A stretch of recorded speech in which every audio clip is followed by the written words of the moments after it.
think the line and length stays pretty much the same in all the conditions that you play in. If anything, you might want to adjust to be maybe a little bit on the fuller side, since the wickets are a bit slow and they can sit up. But you know, it depends on the conditions that you're faced with on the particular day. You need to find the length that's going to work for that particular wicket. So it's about making that adjustment. But to start off with, you're going to hit your normal, I guess, 6 to 7 meter length, and then in the back end, depending on whether the wicket is slowing down or whether there's dew, then you can, you know, see what sort of adjustments you need to make, and also the situation the game is under, and what the game is asking for you to do, whether it's to take wickets or be a bit more defensive. And also it depends the lengths you're going to bowl when you have a look at your field as well. Or yeah, you bowl according to your field. So it's just about making adjustments. But at the start of the day, it's all about sticking to good old fashioned lining length, top of off. Okay, another one, KG, has it make any kind of difference to you having to bowl without the application of saliva? Not really. The ball has been swinging anyway. And it's T20 cricket, so I think, you know, swing pretty much gets negated early on, even though you were to apply saliva to the ball. I guess the only time that it would be interesting and where it would play more of a dilemma would be in Test cricket, since you have to look after the ball much more. I guess in T20 cricket, the older the ball gets, the happier you are, because it makes it softer and it's not as hard for the batsman to hit. Okay. Questions here from the Hindustan Times. Is there any difference between bowling in India and in the UAE, since your figures this season are almost similar to last one? It is different.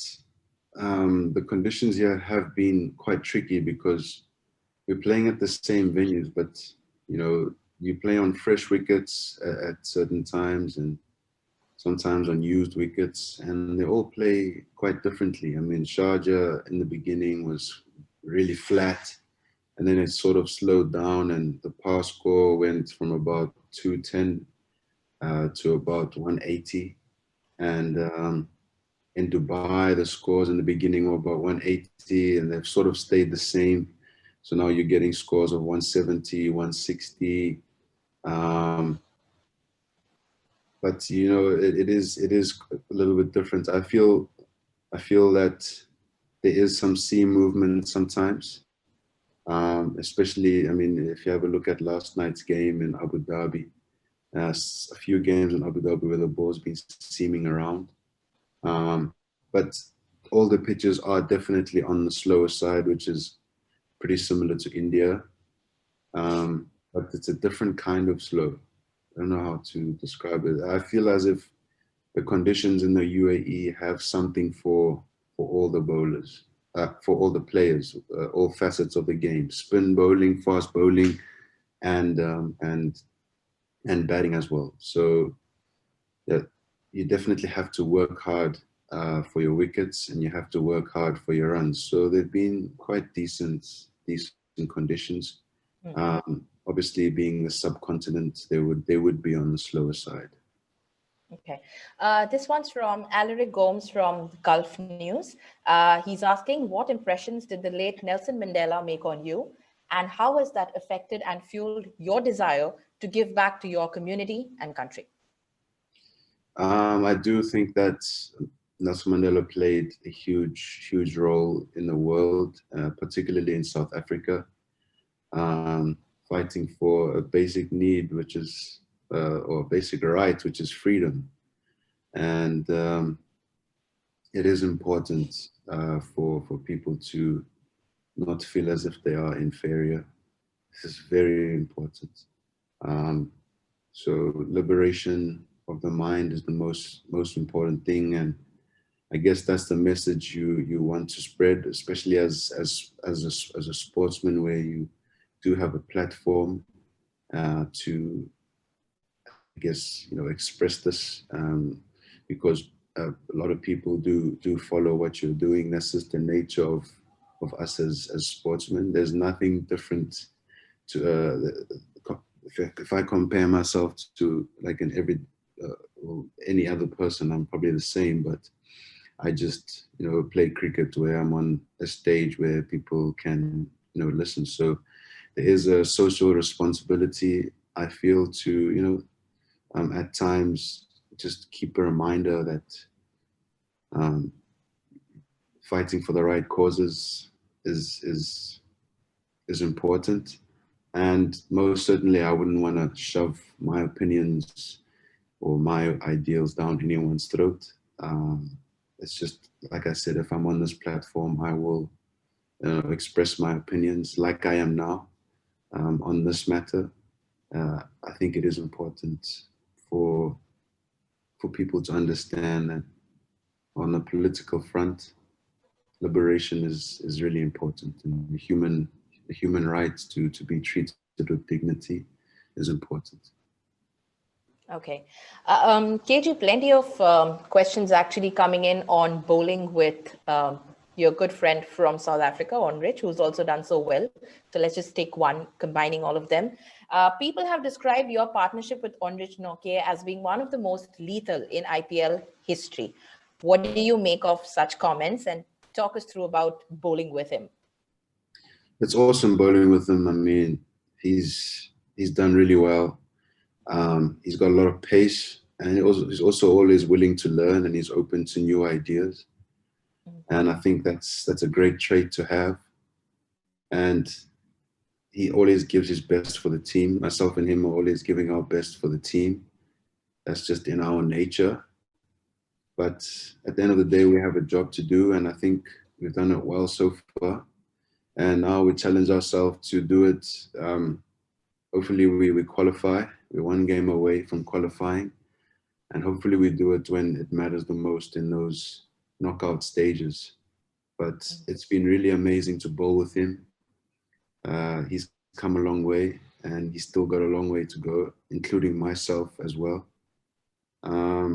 So to be called one of the most lethal partnerships in IPL history, that's some feat. But when we're playing, we're just taking it game by game. We're not walking around as if we were the most lethal. That's the last thought on both of our minds. We need to worry about the next game, and I guess just being normal. Okay. A question looking ahead to the last match, and looking ahead to the one that's coming up. Umesh Rajput says Delhi Capitals is on top of the points table at the moment, but you're coming off a loss against Punjab. It wasn't such a great game. Is this a wake-up call for the team? I don't know if I would call it a wake-up call. It's just a loss, and losses do happen. So it's not about panicking and trying to reinvent the wheel. We need to assess where we felt we went wrong, which we have done already. I mean, from the second we lost, people are already talking about the game and talking about where we can improve. But bearing that in mind, we need to realize what good came out of that game as well. So you keep reinforcing on what you're doing well, not just focusing on the negatives. There were probably few negatives in that game. And at this stage in international cricket, or at this stage where you have such quality players, those few negatives can go quite a long way. I mean, so all we need to do is not reinvent the wheel. Losses can happen. So it's just about getting back up and getting ready for the next game, having identified what we have done wrong, and also what we have done right, and make those minor adjustments. KG, this one's from Neeru Bhatia from The Week. She's asking, what aspect of your bowling are you enjoying the most at the moment? To be honest, I enjoy bowling whenever I have the ball. It's a challenge for me, whether I bowl two up front or two in the death, or three in the death and one up front. Every time I'm given the ball, I have a job to do, and yeah, cricket is my passion. Well, sport is my passion, and I happen to be playing cricket. And I'm glad to be doing what I do. And my job is to try and take wickets and not go for as many runs as possible. So whenever I'm given the ball, that's all I try and do. Okay. One from Subodh Mayure from Midday.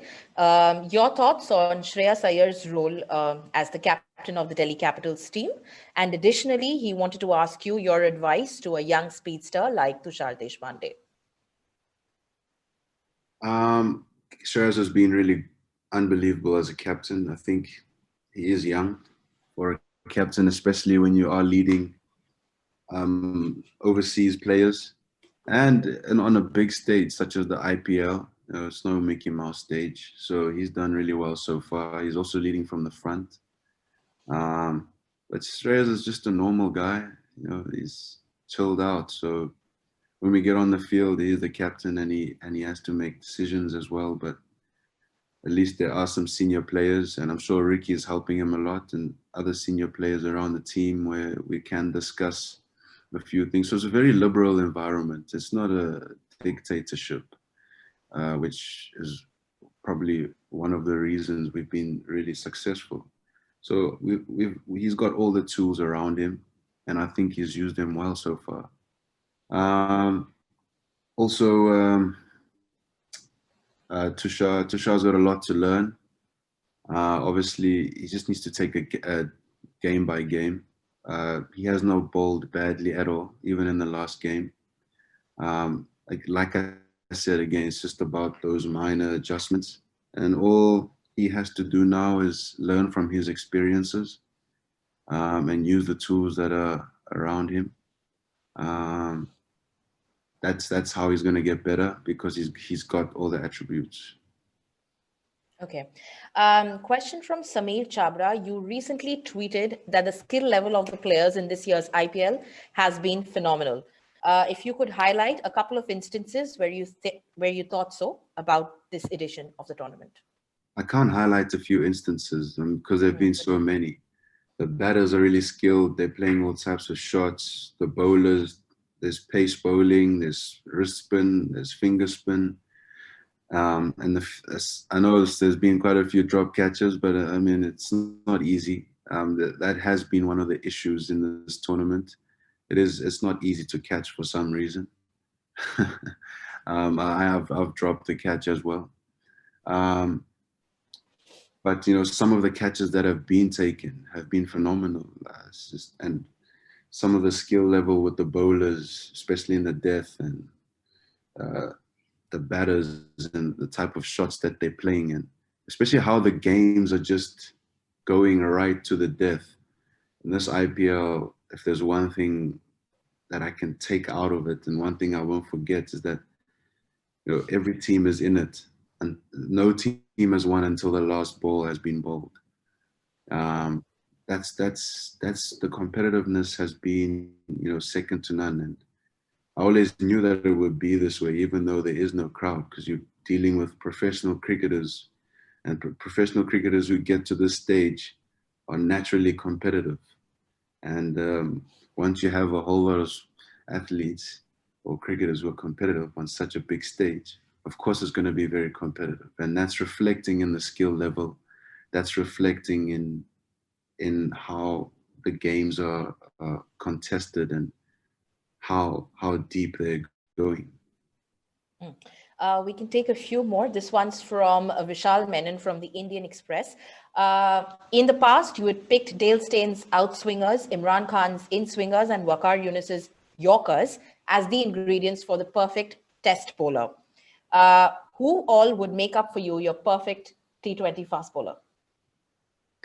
I mean, there's so many great bowlers. I mean, in my head that time, subconsciously, maybe I was just thinking Pakistani bowlers. But there's so many great bowlers, man. I don't know. I don't know, Asif, Malinga, Yorker. Whose bouncer would I pick? I don't know.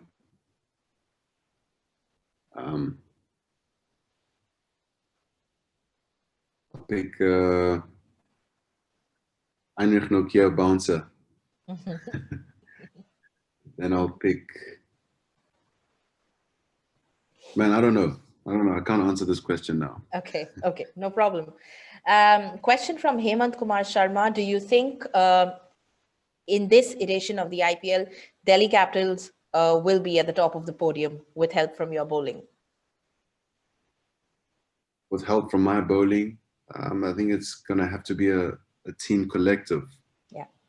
If you have a look, we've had 7 different man of the matches in the games that we've played. So there's just match winners in our team, match winners galore. So all of us, it showed that all of us are hungry to win.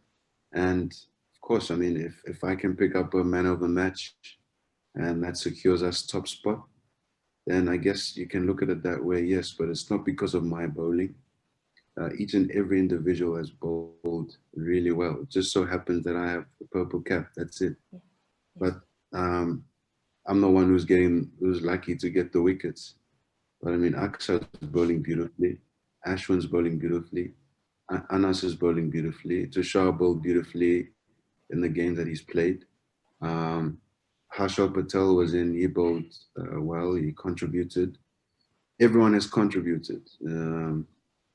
Avesh came in, he contributed. So you got guys who are putting their hand up. Shreyas has contributed with the bat, Shikhar's contributed, Rishabh has, Stoyan has, Hetty has. So, I mean, Prithvi has as well, even though he's going through a bit of a shaky run. So it's about a team effort. And, you know, you got Ajinkya Rahane sitting out. That just shows you that it's quite tough. The camaraderie in the team is really good, and people are willing to put their hands up. Right. We'll take this last couple of questions before we close this. This one's from Rahul Bhatnagar from India Today, and this is about yourself, KG. It says, your records in the IPL, you're the purple cap holder at the moment, shows your consistency in the format. How do you bring in such consistency in T20 bowling? I think it's just about realizing what works for you, and also just summing up conditions and bowling toward those bowling according to the conditions, and also trusting your strengths and using your strengths and seeing how your strengths can go with the conditions. And then it's just about push and pull. All right. Okay. Last one, I think, KG, this one we'll talk about the match that's coming up next. It's going to be our first day game, and the team hasn't been able to win a match yet in Abu Dhabi. 2 losses have come there. The challenges of Abu Dhabi and your thoughts looking ahead to the Kolkata game. Surely, third time lucky. Third time lucky in Abu Dhabi. I'll leave it at that. Hopefully, third time lucky.